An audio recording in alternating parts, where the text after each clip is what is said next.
No worries. Great. Well, we're going to get started. Hello, I'm Heidi Pickett, Director of Strategic Initiatives at the TIE, and excited to moderate the first speaker series event as part of the TIE education program. Thank you to everyone who submitted questions in advance. We were going to get to those during the discussion. You can also ask questions during the event, and we'll try to answer those as well.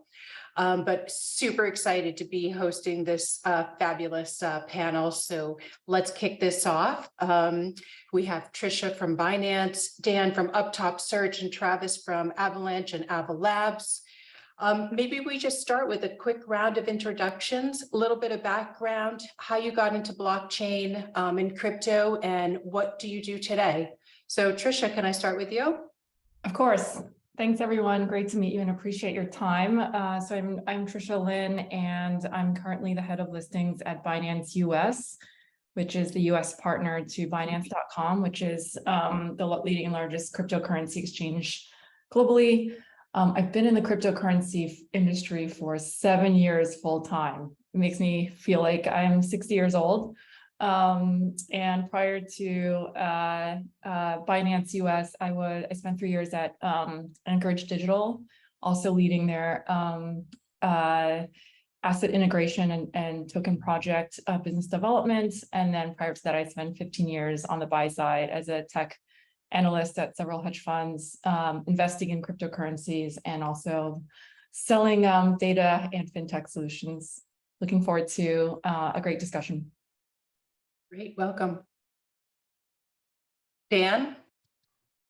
Hey guys, first of all, Heidi, thanks for hosting, thanks for having me. Great to see everyone in the room, appreciate you coming through. Quick intro on myself. I've been a recruiter for about 10 years. Most recently, I was recruiting quants for high frequency trading and prop trading shops.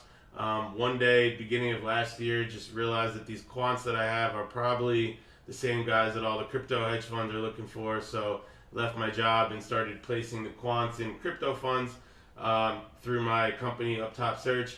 And two things that make me unique from any other recruiter you'll probably meet is number one, we're really proud to adapt and adopt the principles and values of DeFi and crypto into our business model as much as possible, such as community, transparency, and bringing open access to the hiring process. So we take a lot of pride in our Discord activity and things that we do to provide value to our community outside of the transactional nature of recruiting. And the other thing that's a little bit different is our business model is close to a sports agent than a recruiter. So we look to sign the top talent and allow them to try out for the teams they want to play for. I act on the behalf as an agent for the talent, not the client. So a little difference there. Fabulous. Travis? Well, thank you, Heidi. Thank you to Ty for having me here. I am the recruitment team lead here at Ava Labs, and we basically support and work on the protocol Avalanche. Background, a little unique here. Started off my career in TradFi at a alternative asset manager focused on mortgage-backed securities and fixed income products. Started in operations as the 11th hire, worked my way up to risk, worked my way up to portfolio manager, running my own liquid fixed income rates book, as well as being the head of the finance desk, which is equivalent to being the head of the treasury desk. So handling all the funds financing needs and liquidity profiles. From there, I went to Bank of America Merrill Lynch as the lead repo markets rates trader and market maker. Fried out, burnt out, took 4 years off cold turkey, and reinvented myself as a recruiter. During that time off, I did get into the cryptocurrency space personally, and when reinventing myself, became an external agency recruitment person for the capital markets, since I have the depth and breadth in that area. End of the day, wanted to be part of something again. I actually recruited a senior member of the team of Ava Labs here, and he got me on board here. And that's how I'm here today. Fabulous. Welcome, everyone. So great background. I'm sure you're going to have a lot to share with all the students joining us tonight. So thank you for being here. So We have a variety of backgrounds joining us, from engineers to business students. So maybe Tricia and Travis, over to you on this question, but can you talk about sort of the landscape and types of opportunities fresh grads would find at an exchange or a protocol? And I got quite a few questions in the registration just about sort of what technical and non-technical skills do you look for in candidates? I'm happy to kick off. It's a really great question. I think that I can probably speak a little bit more from the business side, since I've generally been on the business side.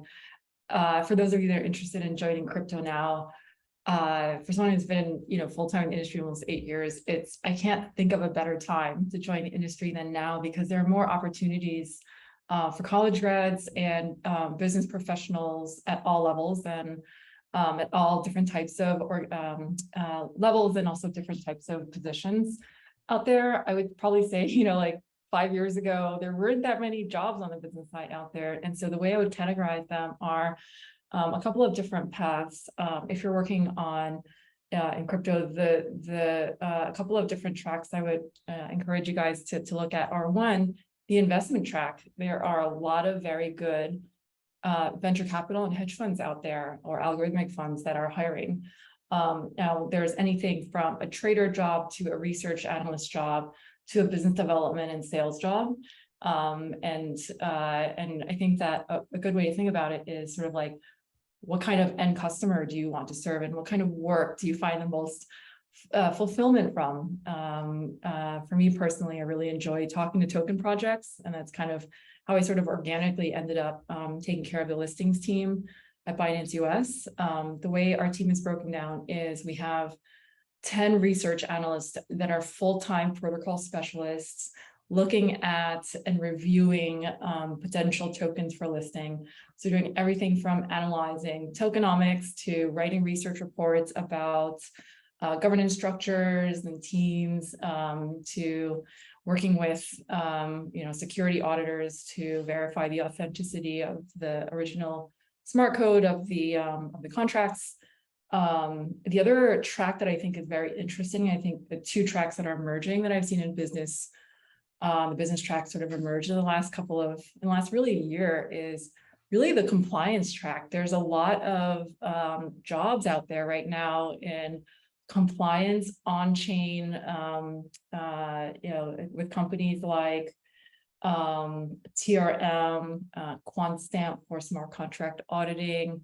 I'm very excited about jobs in data. I think the TIE is a phenomenal company to aspire to. Lastly, I think a really interesting track on the business side is the product manager role. And I think this is one that's very interesting for those that are really organized, and that have a really good eye for keeping people on track, managing stakeholders internally, and looking at the big picture. And so I think that there is a really big breadth of opportunity right now on the business side. And of course, to be an entrepreneur, either to join a small early stage, even a token project, and kind of be a jack of all trades and kind of learn as much as you can, or start being a little bit more specialized. Last thing I'll mention is, last part of the question was, sort of like, what do you look at? What are traits that make a strong hire? The number one is a sense of urgency and entrepreneurship. Even though there's lots and lots of big companies in crypto right now, compared to a more traditional industry like TradFi, we're all startups if you think about it. And so the ability to really fix problems, roll up your sleeves, and get in there is something that's really, really important for our hiring process. And then the rest is kind of like on a per tactical skill sets, depending on the nature of the role. That's like the one thing I really look for: a sense of urgency and entrepreneurship.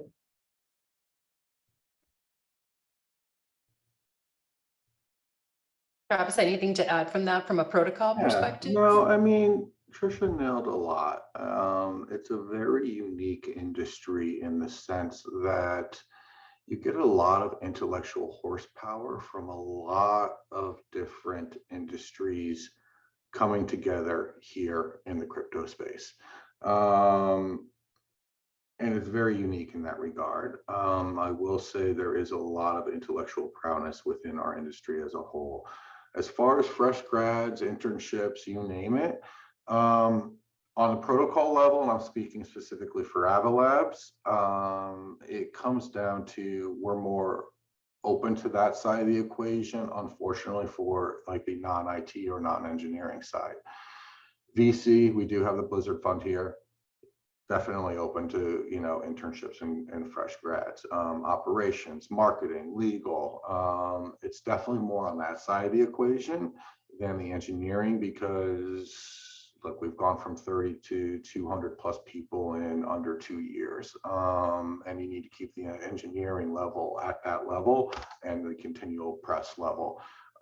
So hence, fresh grads, unfortunately, at this moment in time, it will change over time. I'll assure you of that, is definitely more focused on the non-engineering side. As far as skill sets and attributes, unfortunately, it's very subjective. We know you guys don't have the experience. We know that. So it is really looking, yes, your education is important, but it is very subjective in the sense of what's your passion? What is your motivation? Are you entrepreneurial and have resourcefulness? How quickly can you learn? How quickly can you get up to speed? You know, your critical thinking and your autonomy abilities. Are you hardworking? It is a very multi-hat environment, which I find fascinating personally. You're not just pigeonholed to that's all you do. You are actually multitasking on multi-levels and learning a lot in this environment. Other items would be ability to handle ambiguity and ability to pivot, right? You have to be scrappy here. Relationship abilities are key and critical, right? I mean, I will say this maybe down the road later, but sales is important no matter what role you're in, because you're always selling something, whether it's an idea, whether it's yourself in an interview, whether it's, you know, a shift in a product idea. And then along with that comes communication and articulation and how you present yourself as a whole. It is the full spectrum that we look at, and it is very difficult to vet for as a recruiter, I'll be honest with you. Because what you might really like might not be, and this is unfortunately someone else might like. So there is that subjectivity, but if you show that passion, that motivation, that interest, and it kind of adheres to what you've done, whether it's prior internships, that goes a very long way. Makes a lot of sense. I think a question for all of you, and this actually came up in, I attended, Dan, one of your AMAs last week, and I think one of your attendees was purposely going TradFi first, knowing that they would then go DeFi, sort of crypto. And this question has come up since to me. Just earlier this week, somebody asked me if that was a better career path to go TradFi first and then enter the market. What do you all think? I mean, depending on the role, I mean, sometimes yes, and you know, I guess it's, I mean, there's a bunch of different factors there. Like some people, you know, could benefit from that structure and training that you could potentially get. You know, put it this way, if a crypto company is going to take a bet, I mean, every hire is an investment. It's a bet. You're betting that if I pay this money and bring this person on, they're going to add a certain amount of value. And if you're someone who has no experience at all, yes, you went to a great school, you've participated in the culture, you have relationships, but if you haven't worked in any institutional kind of place that can give this person who's making that bet on you the confidence that you can exceed not only in a structured environment, but also in maybe a less structured environment as well. Some people benefit from that, and in some cases it becomes like the sliding factor that puts you over the edge. However, you know, there's also the students that are just so deep and passionate and committed to crypto that they couldn't imagine going to TradFi. And that's personally how I am. Like, yes, I've been recruiting in TradFi for a while, but I mean, if I was coming out of college right now and I had minimal exposure to both industries, there's no shot I would be going to TradFi. And that's just because it's not within my nature. It's not. This is what makes crypto so exciting for me is the culture and the people. And I feel like once I discovered what that community felt like, I was immediately like drawn in to that. And so if that is something that motivates you, then I say, you know, here's the thing, like it may cost you some more hard work, and to get your foot in the door without having the right experience, but it's possible. And it may take a little bit longer, but those are the people that I see making that straight path, the ones that are just so committed that they could never go the other way. Any other thoughts from our TradFi on crypto? Yeah. I Yes. honestly do not have a good answer for that question. Tricia, I'm sorry, I see you on the screen. Do you want to answer first? Yeah, I know that. Well, I guess Travis, you and I both came from TradFi a little bit.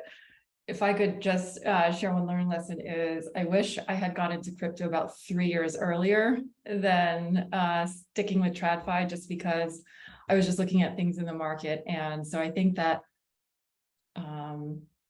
without preaching, follow your hearts and follow what you're interested in. And that will always come out in the quality of your work.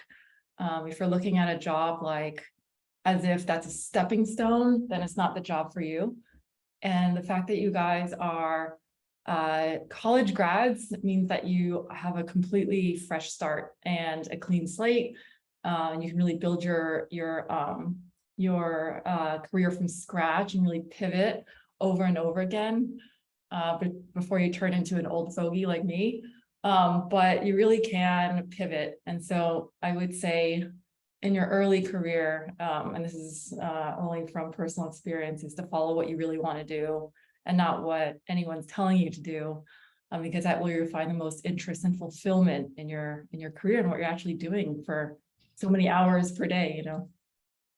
I agree, and just for a little bit of added context, Heidi, the person that you mentioned from my AMA, the reason he accepted that TradFi job is he was having a hard time finding work in crypto, and that's fair. It's a competitive industry and a tough market, so don't take that as a huge loss if you have to go to TradFi in order to pay the bills and get a job. There's nothing wrong with that. You know what I mean? Just want to add that as well.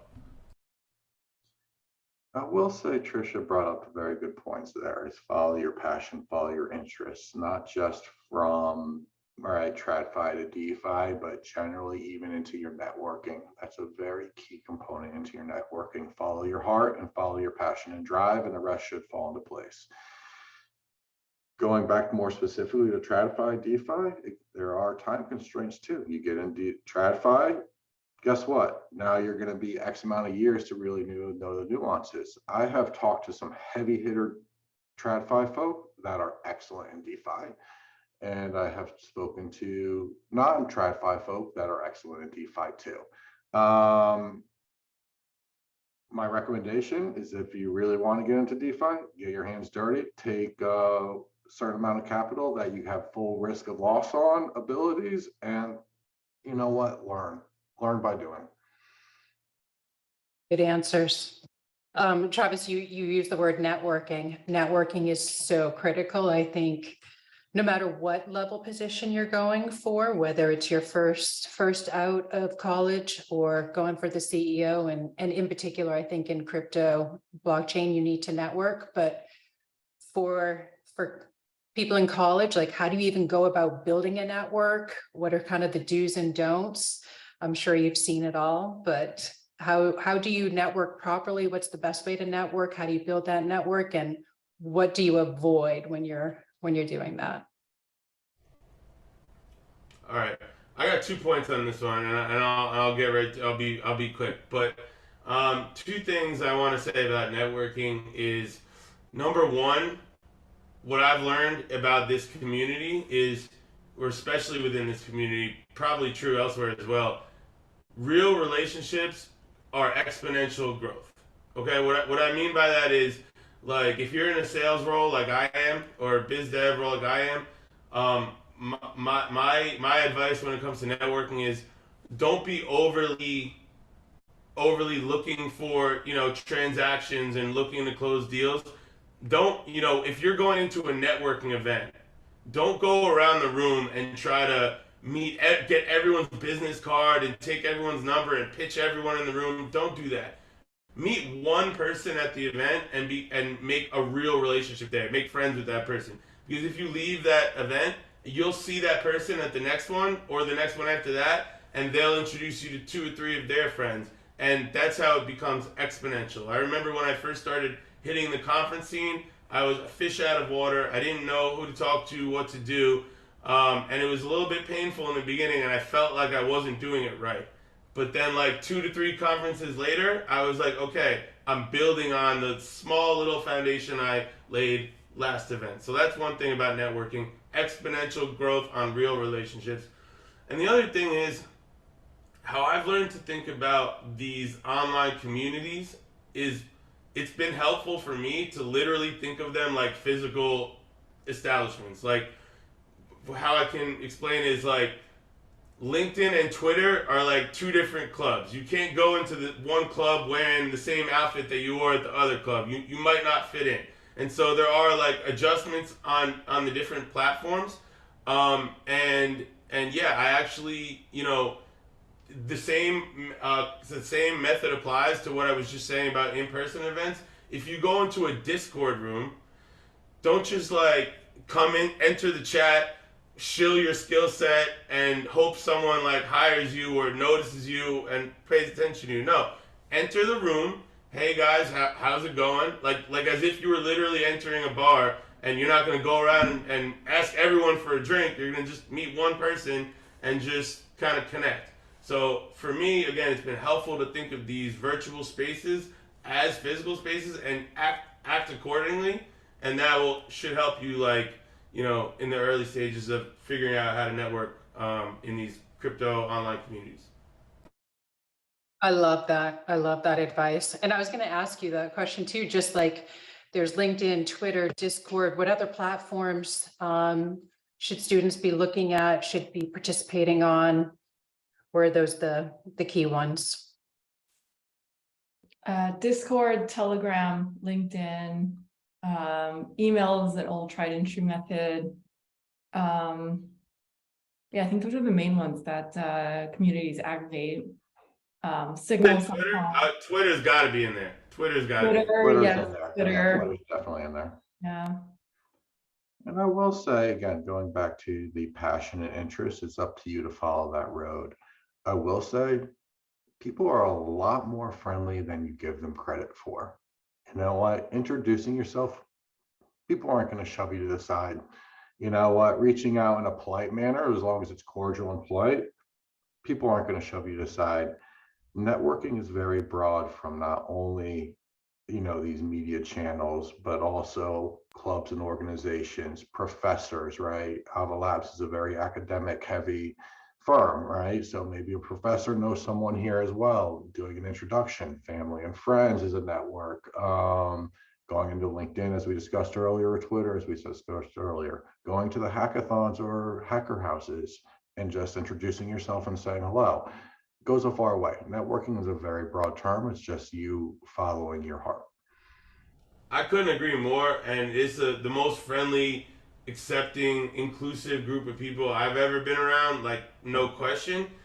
But I do think in order to extract the most amount of value from that, you should understand the cultural, the way people engage with each other. And to Travis's point, a lot of that is just very polite and respectful and introducing yourself. That's very kosher, very good. What's frowned upon is shilling and and just like pumping NFTs and stuff like that. Like, don't do that. Don't do that. Just be normal. Be normal. So somebody did ask, how do you sell yourself? I guess it would be, how do you shill yourself? But like in interviews too, like, you may not have experience. Is there anything different about interviewing in crypto and blockchain than sort of TradFi or other non-Web3 Yeah, I think industries? one of the things that Dan mentioned before is like the scrappiness that's required in crypto, because our industry really has been around for like 10 years or like just over 1 decade. And so in TradFi, really the path is more structured, there's more hierarchy. So the most valued skill set that we interview for is the ability to pivot, scrappiness, and hunger. And that's why it kind of goes back to also what Travis was alluding to with regards to following your passion. If you don't believe in something, it'll come through. And so I think the best piece of advice I could give, whether it's interviewing or networking, is really believe and understand what you want to do, and that will shine through very, very, very quickly. I've interviewed at this point in 5 months hundreds of people, and the ones that always make it through to the end are the ones that are very clear about 2 things: why I want to be here, and number 1, why I want to be here, and number 2, why I can do this role better than anyone else.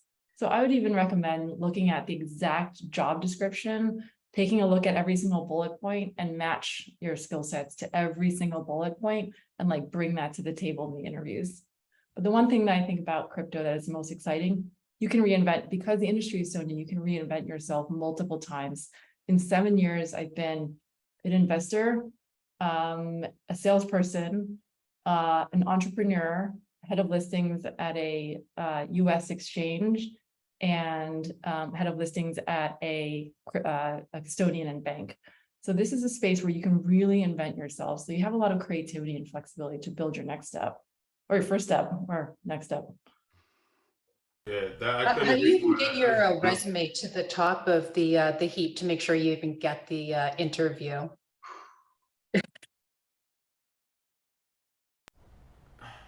Travis? Good question. And I screen a lot of resumes. Go ahead, Dan. I got to think about this one for 30 seconds here. How do you get your resume to the top? Yeah, it's a good one. I mean, I go through all the resumes. I look at every resume, whether it's the top or the bottom. I guess the real question you're asking for is like, how is the resume going to stand out to you? Here's my answer to this, and now that it just came to me, I think this is actually pretty sharp. The resume. Okay, number 1, the resume needs to.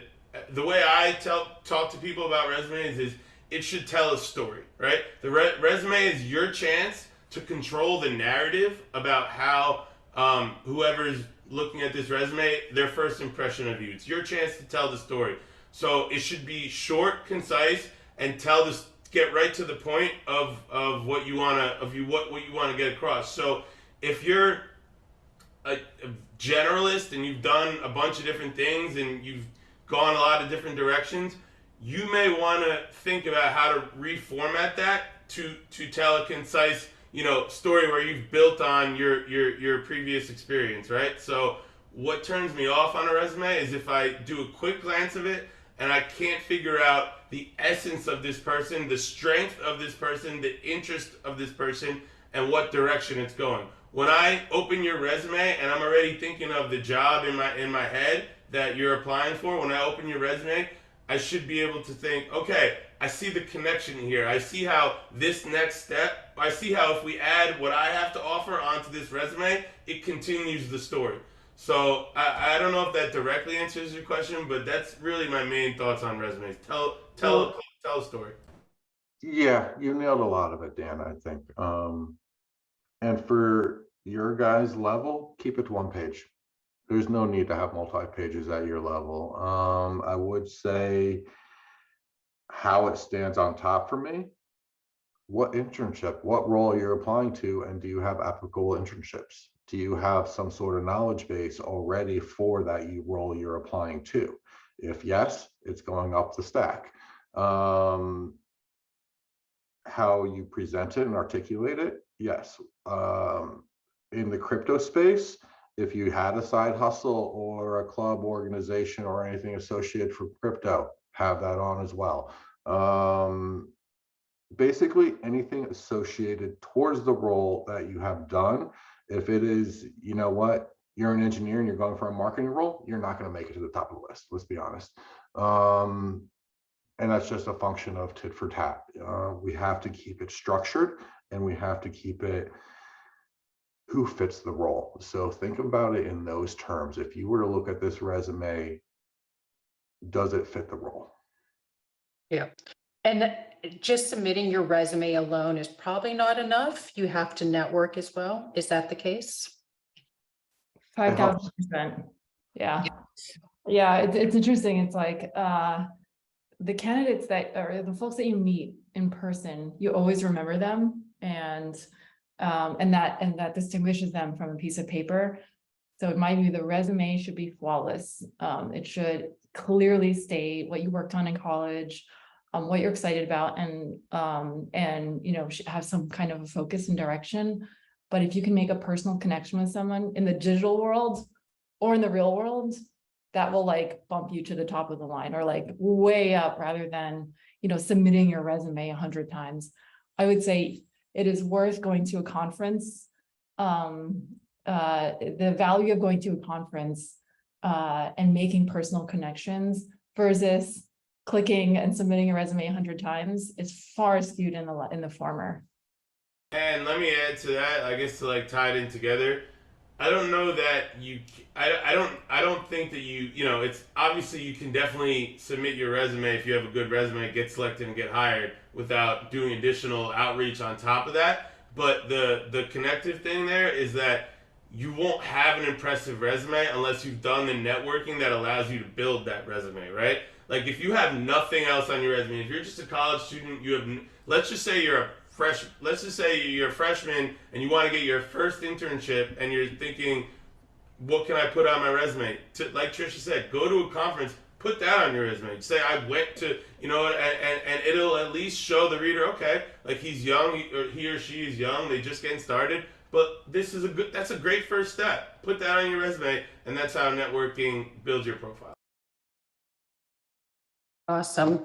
Another question that was submitted with the registrations to join us tonight was just, what is the best way to evaluate this space? Is like, even Tricia, your point was like, no matter how large you are, it's still a startup. How do you evaluate startups? And Wow, that's such an amazing question.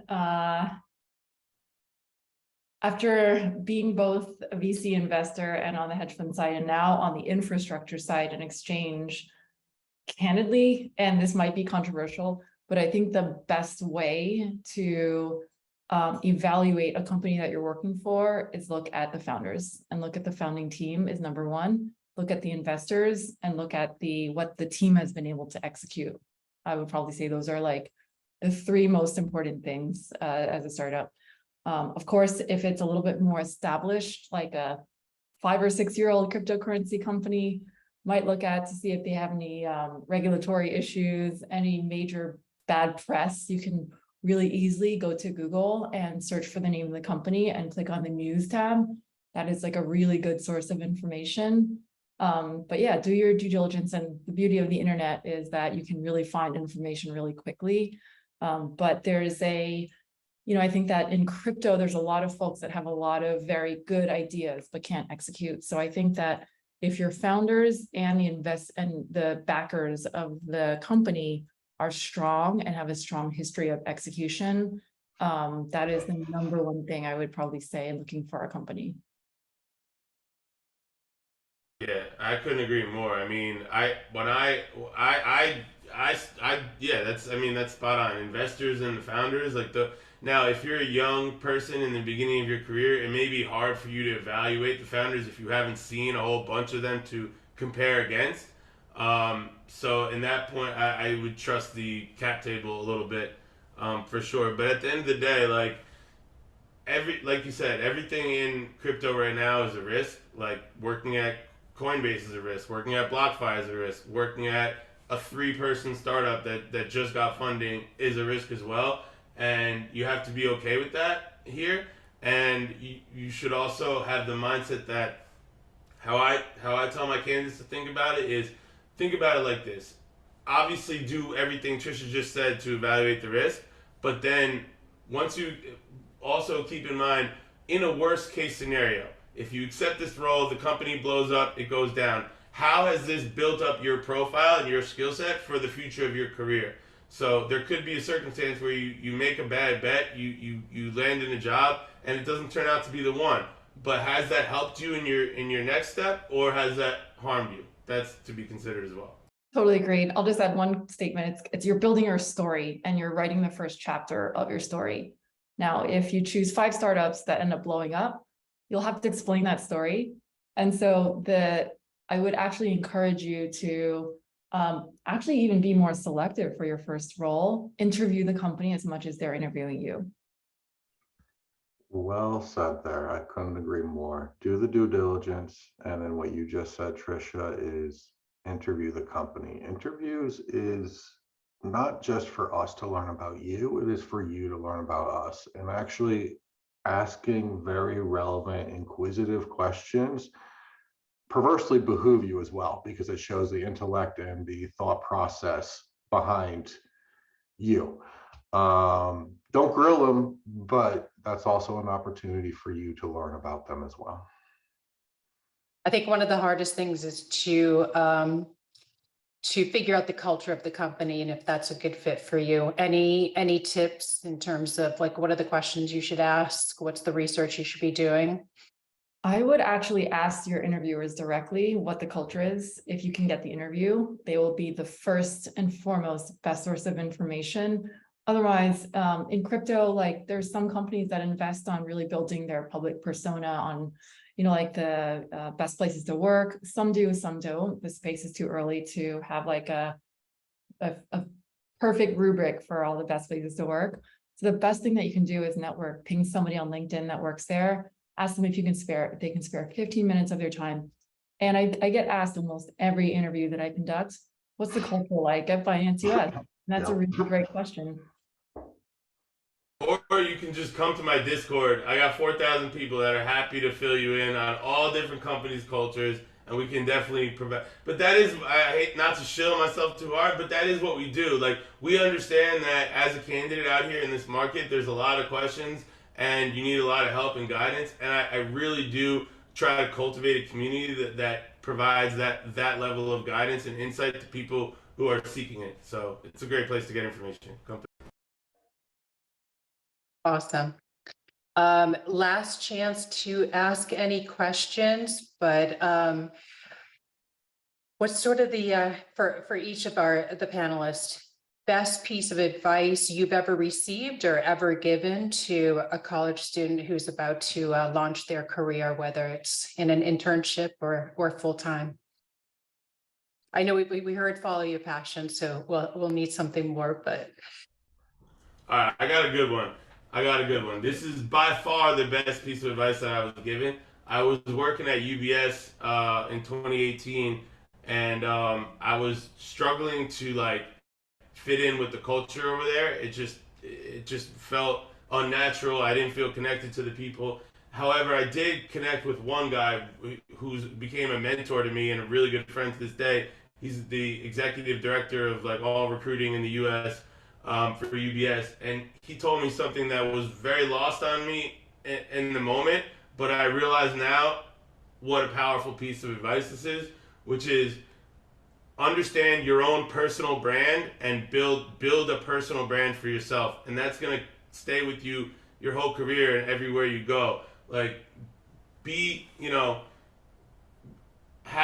know who you are and how that relates to the community, and be conscious and aware of the energy that you want to project and put out there, and be, in your early days, like, pay attention to how it's received, and pay attention to, what the vibe is, and how you want to present yourself is really what that means. But developing a personal brand is huge. It just really is. I would totally agree with that. I think the two from mine would be, one, find your people and find them early. I think that you will know very quickly if you're working at a company where you just don't fit the vibe or you just don't believe in what they believe in. And that will be very painful for you if you're working in a place that you don't want to work. So find your people early. The second thing is, I think this, especially for folks that are females trying to get into crypto or minorities even in crypto, it's like, do not be afraid, be fearless and trust yourself and don't think about social pressures. You are valid, you're strong, and you have a lot to offer. And there are lots and lots of companies that are really, really making a push to be more inclusive when it comes to hiring. And so I know it's early stages in crypto, but it is really becoming, and I've put a lot of work and lots of people are putting a lot of work into making the industry inclusive and a pure democracy. I mean, that's what the crypto industry is about. So two things, be fearless and find your people. Love that. Travis? My advice is a little bit different here. It's more about the art of interviewing, whether it's crypto or anywhere else. That in its own right is something to be aware of. Research the company, know about them before you go into an interview. I'm sure more often than not, what you know about them will come up. During the interview, stick to the role, stick to the task of you attaining that role at that moment of time. I have had more candidates than you think go side topic and spend over half the time on something completely unrelated to the role itself, which leads to be cognizant of time, right? We've allocated X amount of time. Be aware of that. Keep your answers, again, you want to put yourself in best light, detailed, but not long-winded. You want to show the details for your breadth and depth, but you don't want to be long-winded where you not sure where, what else might be asked of you. Next would be engage the interviewer or get the interviewer engaged. Have it become a two-way conversation. By engaging the interviewer, it's much more fun, much more friendly. You will learn a lot more. They learn a lot more about you, and it behooves you, right? Because now all of a sudden you're building, going back to Dan's point, that relationship. That's key. And again, what I said earlier, ask questions. You're interviewing us, we're interviewing you.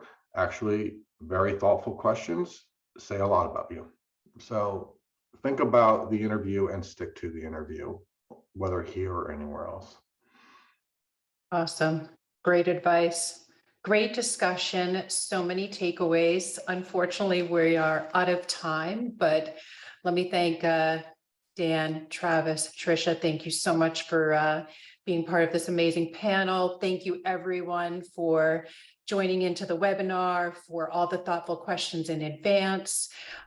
We will be sharing a recording in case you missed anything and want to take a second glance. And also you can show it to all your friends who couldn't be here tonight.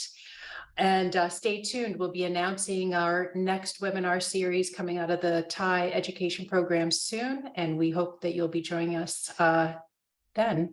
And Dan, do you want to show your Discord? That was a question. I already dropped it in. I already responded in the chat, the Discord link. But if anyone didn't see it, hit me up on LinkedIn and I'll be happy to send it over to you. Hope to see you there.